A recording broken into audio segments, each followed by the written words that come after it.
Moje putovanje počinje u Beču gdje se avionom putujem do Tel Aviva i stižem u Vitlejem. Vitlejem je grad gdje se Gospod Isus rodio. Ulaz u baziliku rođenja Hristovog poslije vrata smirenja. Glavni ulaz u baziliku je u vrijeme krstaša bio snižen na polovinu svoje visine, kako bi nečistima bilo onemogućeno da ovamo ulaze jašući na konjima, te se od tada zove vrata smirenja. A u dane one iziđe zapovijest od Cesara Avgusta da se popiše sva vaseljena. Luka 2. glava od 1. do 19. stiha.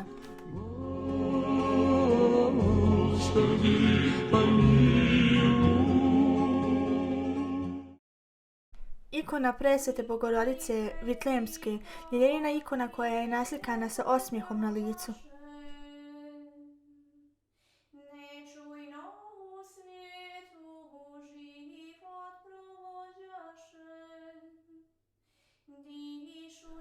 Ovdje se nalazi ulaz u pećinu rođenja, oltar rođenja Hristovog i oltar jasli. Srebrna zvijezda označava mjesto rođenja Isusa Hrista.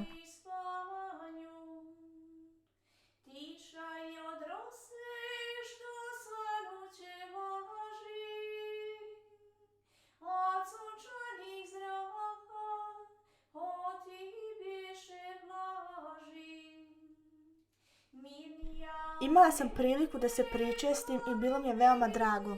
Nisam uopšte realizovala da se nalazim u nekoj stranoj državi.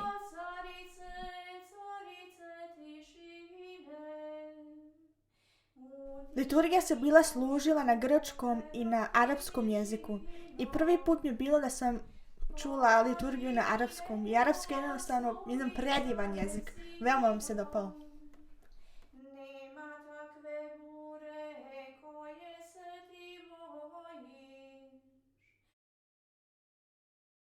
Napustila sam Vitlejem i krenula sam prema Jerusalimu.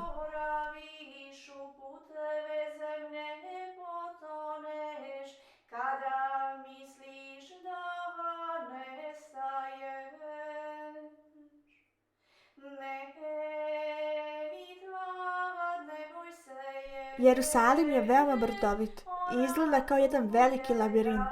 Ja sam na početku uopšte nisam mogla snalaziti u njemu, inače se uvijek dobro snalazim u novim gradovima. 1992. godine su htjeli da unište ovaj manastir i kad su dva bagera počela da ruše crkvu, mala ikona Gospodnja je pala između ta dva bagera i zaustavila radnje. Kad vihori hladni počnu da nosete, kad grijeh potamni i oči tvoje, čak i da srce kamene postane. Ne, ni tad ne boj se i dušo moja, pokaj se i njoj pomoli se.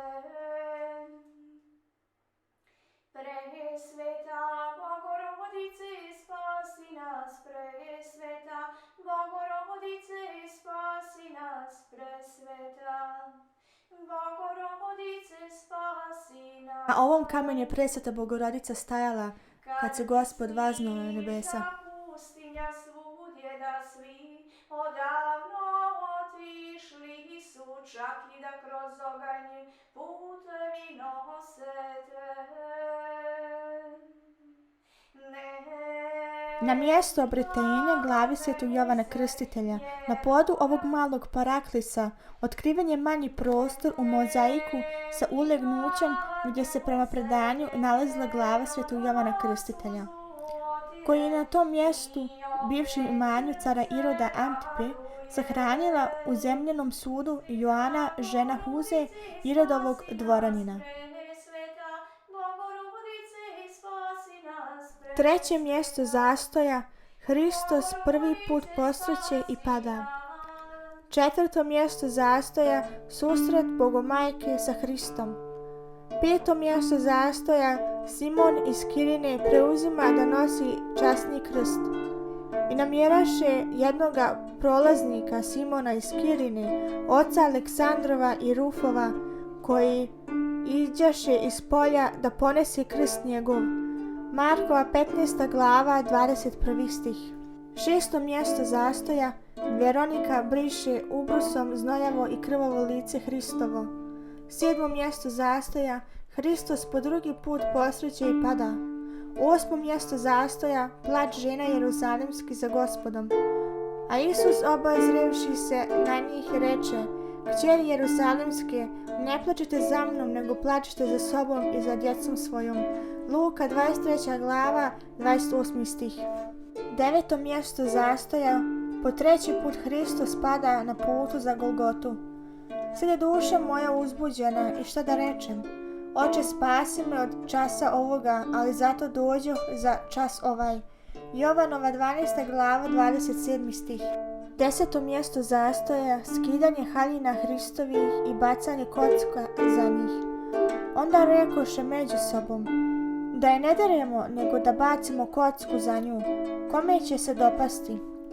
Da se ispuni pismo koje govori: razvijeliše haljine moje među sobom i za dolanu moju baciše kocku. Vojnici dakle tako učiniše. Jovanova 19. glava 24. stih. Prikivanje Hrista na krst. Podizanje časnog krsta sa Gospodom. I kada dođoše na mjesto zvana Lobanja, ondje razapaše njega i zločince, jednog sa desne strane, a drugoga sa lijeve. Luka 23. glava 33. do 38. stiha. A jedan od zločinaca, Gestas, huljaše na njega govoreći: ako si ti Hristos, pomozi sebi i nama. A drugi, Dismas, govoraše: zar se ti ne bojiš Boga, kad si i sam osuđen tako? Luka 23. glava 39. do 43. stiha. 13. mjesto zastoja. Skidanje tijela Hristovog sa krsta, pomazivanje na kamenoj ploči. A potom Josif iz Arimateje, koji biješe učenik Isusov, ali krišom zbog straha od Judejaca, zamoli Pilata da uzme tijelo Isusovo. Jovanova 19. glava 38. do 40. stiha. I pošto prođe subota, Marija Magdalina i Marija Jakovljeva i Salomnja kupiše mirise da dođu da ga pomažu. I vrlo rano u prvi dan nedelje dođeše na grob oko izlaska sunca. Markova 16. glava 1. do 8. stiha. Izvede ih napolje do Vitanje i podigavši ruke svoje blagoslovi ih. Luka 24. glava 50. do 53. stiha. A ima i drugo mnogo što učini Isus, koje kad bi se redom napisale, ni u sami svijet, mislim, ne bi stale napisane knjige. Jovanova 21. glava 25. stih. Lavra Svetog Save Osvećenog se nalazi u judejskoj pustinji. Žene imaju zabranu da ulaze u manastir i tako sam čekala ispred. Ali monah je stajao na ulazu i u rukama je držao jedan mali kovčeg s djelićem mošću Svetog Save koje sam mogla da cijeljivam. Manastir Svetog Teodosija Velikog se nalazi istočno od Vitlejema. Osnovao ga je 465. godine Teodosije Veliki. Manastir je podignut na mjestu pećine kojoj su po predanju prenoćila 3 mudraca sa istoka kada su se vraćali u svoje zemlje. U ovoj kapelici se nalaze pećine gdje su grobovi prepodobne Evlovije, majke Svetog Teodosija Velikog, i prepodobne Sofije, majke Svetog Save Osvećenog.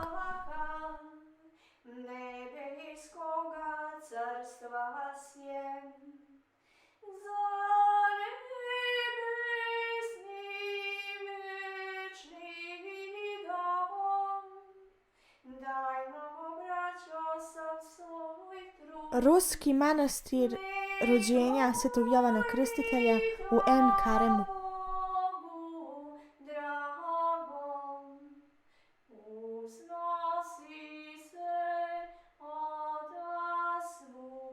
Gruzijski manastir Časnoga Krsta u Jerusalimu. U vrijeme kada je Gospod uništio gradove Sodom i Gomor, jedino je poštedio pravednog Lota i njegovu porodicu. Lot je ponio 3 sjemena sa sobom, kedra, šimšira i kiparisa, i posadio ih na mjesto gdje se nalazi ovaj manastir. Ta 3 drveta su rasli tako blizu i izrasli su kao jedno. Iz tog drveta su napravili časni krst na kojem je Isus razapet.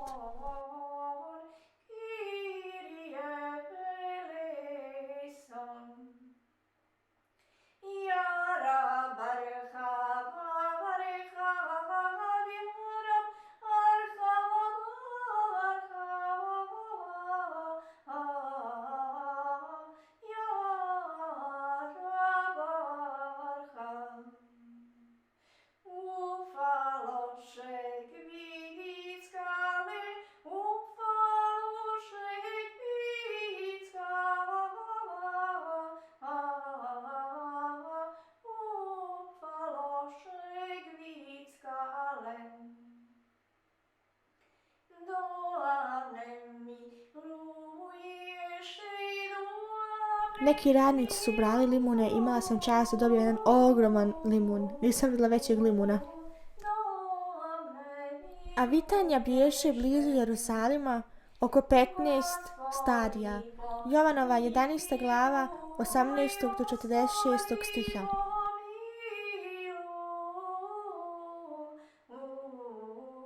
Iskopine. Na mjestu gdje se nalazio grob svetih Lazara, Marte i Marije. Grčki manastir Marte i Marije, sestre Lazarove, je ženski manastir. Veoma je tiho u njemu, samo se čuju ptičice kako pjevuše.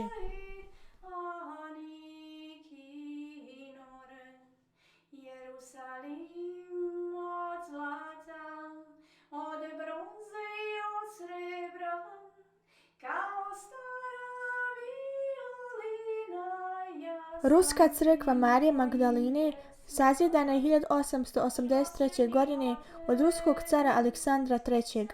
U oltaru crkve se nalazi freska sa predstavom Marije Magdaline koja daje crveno jaje rimskom caru Tiberiju kao znak da je Hristos vaskrsao.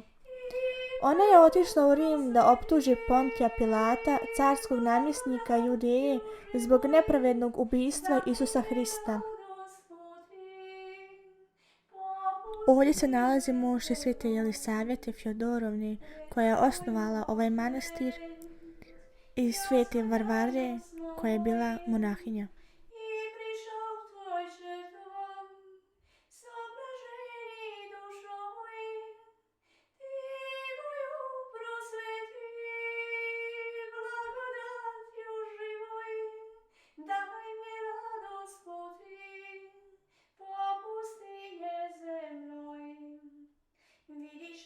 Fino je gledat ove poslaćene kupole s druge strane grada. Manastir je veoma šumovit i nemaš osjećaja da se nalaziš u Jerusalimu.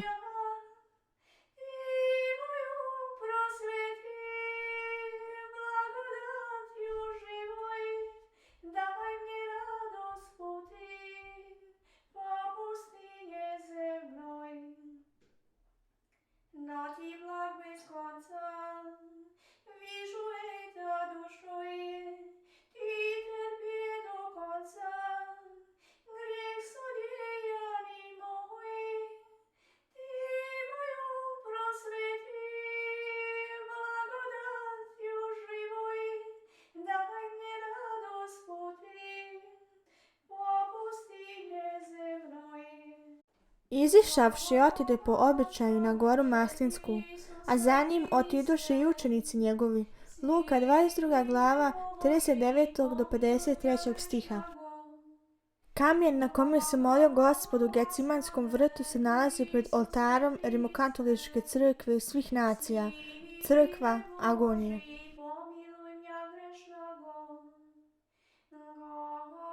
Ovdje se nalaze najstarije masline i smatraju se da su čak iz doba Isusovog. Maslina je neobično drvo, pošto iz starog i mrtvog stabla izrasta novi.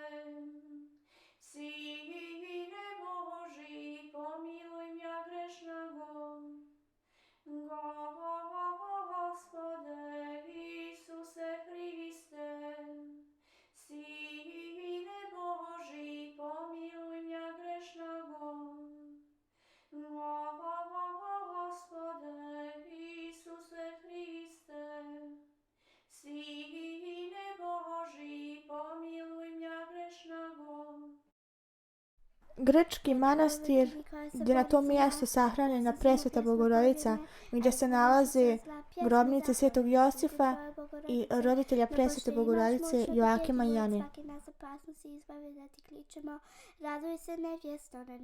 Sveti prvomučenik Stefan biješe prvi od 7 đakona. Silom vjere svoje Stefan činješe mnoga čudesa. Zlobni Jevreji izvedoše ga van grada i ubiše ga kamenjem. Napuštam Jerusalim i krećem za Jerihon.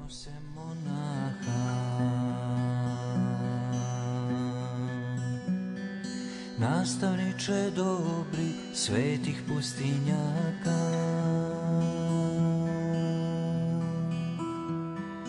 ko jutarnja zvijezda tvoj lik nam se javlja, poborniče mudri svetog pravoslavlja. Manastir svetog Georgija Hozevita se nalazi u judejskoj pustinji, blizu drevnog puta koji spaja Jerihon sa Jerusalimom. Put je veoma naporan i bitno je da se ponese flašica vode, jedan kišobran i jednu lepezu. Manastir me podsjeća na ostrog, zato što je isto napravit u stijenu. Mir u cijelom svijetu,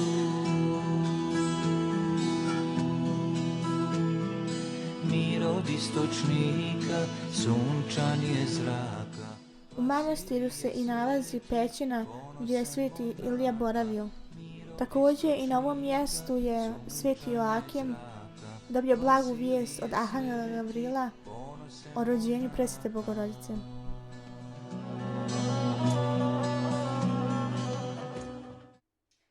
I ušavši Isus u Jerihon, prolažaše kroz njega. I gle, čovjek zvane imenom Zake, i on biješe starješina, carinika, i biješe bogat. I tražiše da vidi Isusa ko je on, i ne mogaše od naroda, jer biješe maloga rasta. I on, potrčavši naprijed, pope se na divlju smokvu da ga vidi, jer je pored nje trebalo da prođe. A kad Isus dođe na ono mjesto, pogledavši gore, vidje ga i reče mu: Zakeju, sijeđi brzo, jer mi danas valja biti u domu tvome. Luka 19. glava 1. do 10. stiha. Sa žičarom sam se vozila do gore kušanja. Prvi put sam se vozila sa žičarom i imala sam strah, pogotovo kad je stalo na sredini. Ja sam mislila, ajoj, šta se dešava? Ipak je bilo veoma interesantno, vidi se cijeli Jerihon i ispod mene plantaže banana i raznih voća i povrća. Dušu moju očisti od otrova, od mržnje sujete i gordosti, od vatre Tada Isus odvede duh u pustinju da ga đavo kuša. Postivši dana 40 i noć 40, na posljetku ogladnje. I pristupi k njemu kušač i reče: Ako si sin Božji, reci da kamenje ovo postanu hljebovi. A on odgovori i reče: Pisano je, ne živi čovjek o samom hljebu, no o svakoj riječi koja izlazi iz usta Božjih. Tada ga đavo odvede u sveti grad i postavi ga na krilo hrama. Pa mu reče: Ako si sin Božji, skoči dolje, jer je pisano: Anđelima svojim zapovjedit će za tebe i uzet će te na ruke, da kako ne zapneš na kamen nogom svojom. A Isus mu reče: I ovo je napisano: Nemoj kušati Gospoda Boga svojega. Opet ga uze đavo i odvede na goru, vrlo visoku, i pokaza mu sve carstva ovoga svijeta i slavu njihovu. I reče mu: Sve ovo daću tebi ako padneš i pokloniš mi se. Tada mu Isus reče: Idi od mene, Satano, jer je napisano: Gospodu Bogu svome klanjaj se i njemu jedinome služi. Tada ga đavo ostavi i gle, anđeli pristupiše i služahu mu. Matejeva 4. glava 1. do 11. stiha. Mrtvo more se nalazi 394 metara ispod nivoa Sredozemnog mora. Zbog velikog procenta soli, i to 25%, u njemu nema živih bića. Bruje tiho zvučna zvona, javljajući milio glas, u slavoj slava Hristos levi zove nas, u slavu Prepodobni Gerasim je postavio ustav za svoj manastir, po kome monasi 5 dana provode u svojim kelijama pleteći košnice i rogozine i 5 dana jedu suva hljeba i urme. Subotom i nedeljom sabirali su se u manastirskoj crkvi i imali zajedničku trpezu. Tada bi svaki monah donosio i stavljao pred noge igumanove ono što je izradio za prošlih 5 dana. Sveti Gerasim je bio primjer svima. Jednom vide lava gdje riječe od bola jer biješe mu trn u nozi. Sveti Gerasim priđe, prekrsti se i izvadi mu trn iz noge. Lav se tako ukroti da je došao za starcem u manastir i tu ostao do smrti starčeve. A kad starac umrije, i lav umrije od bola za njim. pjesmica Imala sam čast da uzmem blagoslov od patrijarha Jerusalimskog i da dobijem gramatu i da se oficijalno zovem hadži. Sreće krila uzleteće nebesom.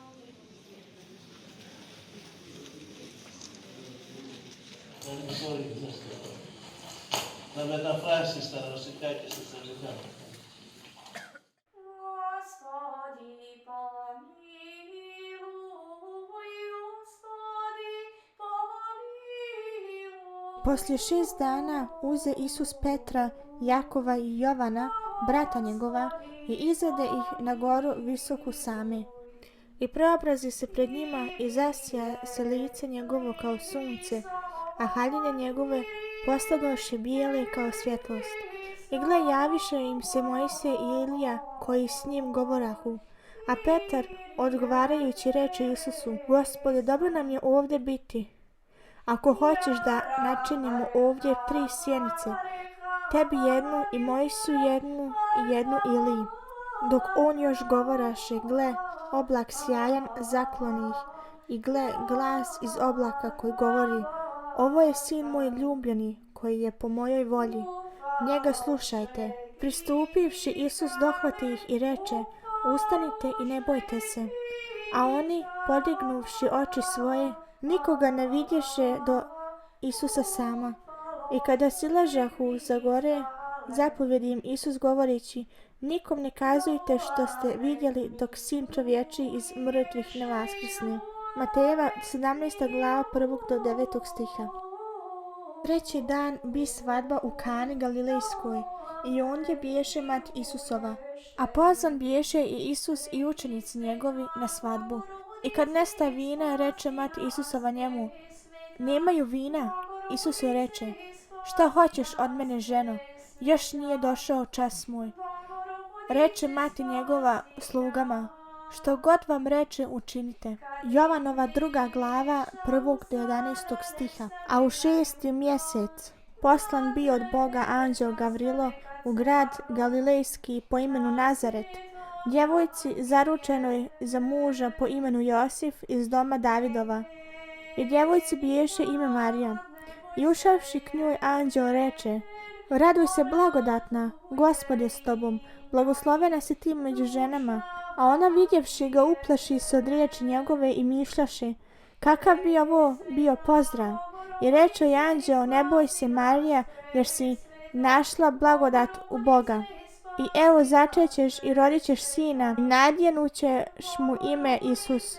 On će biti veliki i nazvaće se sin Višnjega, i dać mu Gospod Bog prijesto Davida, oca njegova, i carovaće nad domom Jakovljevim vavijek.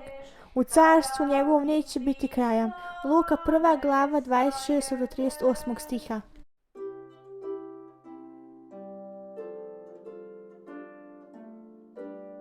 Ovo je izvor blagovještenja u crkvi svetog Arhangela Gavrila. A dogodi se u dane one da iziđe na goru da se moli i provede svu noć u molitvi Bogu. I kad bi dan dozvao učenike svoje i izabra od njih 12 koji i apostolima nazva, Simona koga prozva Petrom i Andreje brata njegova, Jakova i Jovana, Filipa i Vartolomeja, Mateja i Tomu, Jakova, Alfejeva i Simona zvanog Zilot, Judu Jakovljeva i Judu Iskariotskoga, koji postade izdajnik. Luka 6. glava 12. do 16. stiha. Sazvavši pak 12 učenika svojih, dade im silu i vlast nad svim demonima, da liječi od bolesti i posla ih da propovijedaju carstvo Božje i da iscijeljuju bolesni. I reče im, ništa ne uzimajte na put, ni štapa, ni torbe, ni hljeba, ni novca, niti po 2 haljine da imate. I u koju kuću uđete, ondje ostajte i odande polazite. Koji god vas ne prime, izlazeći iz grada onoga, otresite i prah sa nogu svojih za svjedočanstvo protiv njih. Luka 9. glava 1. do 6. stiha. I nastade velika bura od vjetra i vali tako zapljuskivahu lađu da ona već poče da tone. A on biješe na krmi spavajući na uzglavlju i probudiše ga i rekoše mu, učitelju, zar ti ne mariš što propadamo? Ustavši, zaprijeti vjetru i reče mu, ćuti, prestani. I utoli vjetar i postade tišina velika. Markova 5. glava 37. do 40. stiha. A kada presta govoriti, reče Simonu, hajde na dubinu i bacite mreže svoje za lov. I odgovarajući Simon reče mu, učitelju, svu noć smo se trudili i ništa ne uhvatismo, ali na tvoju riječ bacit ću mrežu. I učinivši to, uloviše veliko mnoštvo riba, te im se mreža poče cijepati. Luka 5. glava 4. do 7. stiha. Haifa je 3. po veličini grada u Izraelu, ima oko 270.000 stanovnika.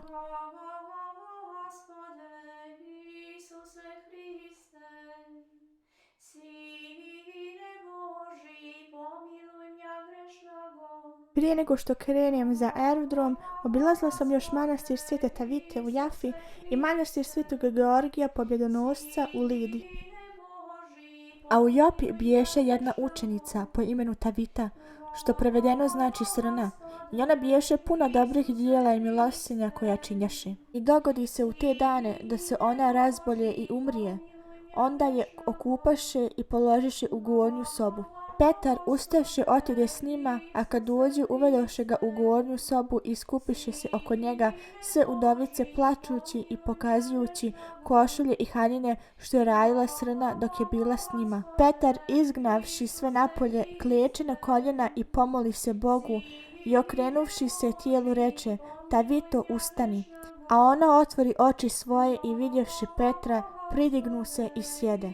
Djela apostolska 9. glava 36. do 41. stiha. Kada car Dioklecijan otpoče strašno gonjanje na hrišćane, stupi Đorđe pred njega i ispovjedi da je hrišćanin. Car ga baci u tamnicu, a naredi da mu se noge stave u klade, a na prsa težak kamen. Potom naredi da ga vezaše na točak pod kojim bijehu daske sa velikim ekserima i da ga tako okreću dok mu cijelo tijelo ne postane kao jedna krvava rana. Najzad osudi car Đorđe na posjećenje mačem. A ima još puno svetinja u svetoj zemlji da kada bi se sve obišlo trebalo bi mjesecima da se obiđu.